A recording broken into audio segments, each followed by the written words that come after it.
இப்போ பார்த்தீங்கன்னா சின்ன பிள்ளைங்க முதற்கொண்டு ஐடியில் வேலை செய்கிற நிறைய பேருக்கு பார்த்தீங்கன்னா சின்ன வயசுலேயே நரமுடி வந்து வர ஆரம்பிச்சிடுது.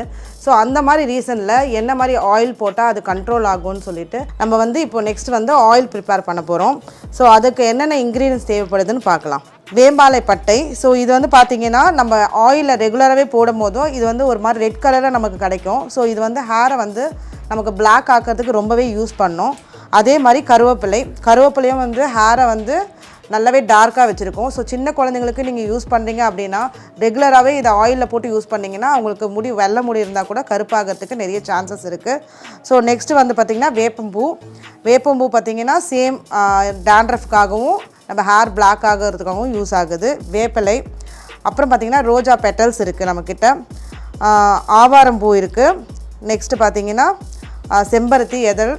இதை தாண்டி பார்த்திங்கன்னா நமக்கு வந்து நல்ல அரோமா வந்து நிறைய பேருக்கு ஆயில் போடுறதே பிடிக்க மாட்டேது, ஸ்மெல் வருதுன்னு சொல்லிட்டு.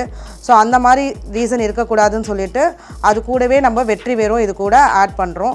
ஸோ இது எல்லாமே அரைச்சி நம்ம வந்து வடாம் போடுவோம் இல்லையா, அதே மாதிரி அதை வந்து ஒரு பட்டையாக வச்சு ரூம் டெம்பரேச்சர் காய வச்சுட்டு அதை வந்து ஆயிலில் போட்டு நம்ம நல்லா வந்து பாயில் பண்ணி அந்த ஆயிலை யூஸ் பண்ணும் போது உங்களுக்கு ஹேர் வந்து நல்லா பிளாக்காகவே உங்களுக்கு ரெகுலராக வளரும் போதும் பிளாக்காகவே வளரும்.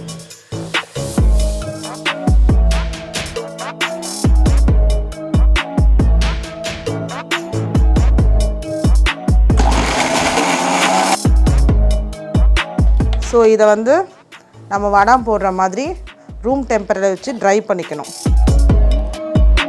இது வந்து ஆயிலில் நம்ம வந்து கொதிக்க விட்டோம் நம்ம வந்து யூஸ் பண்ணிக்கலாம், இல்லை ப்ளெயினாகவும் வந்து ஆயிலில் போட்டோ யூஸ் பண்ணிக்கலாம். ஸோ இது யூஸ் பண்ணும் போது நமக்கு வந்து நரமுடி வந்து நல்லாவே கண்ட்ரோல் ஆகும்.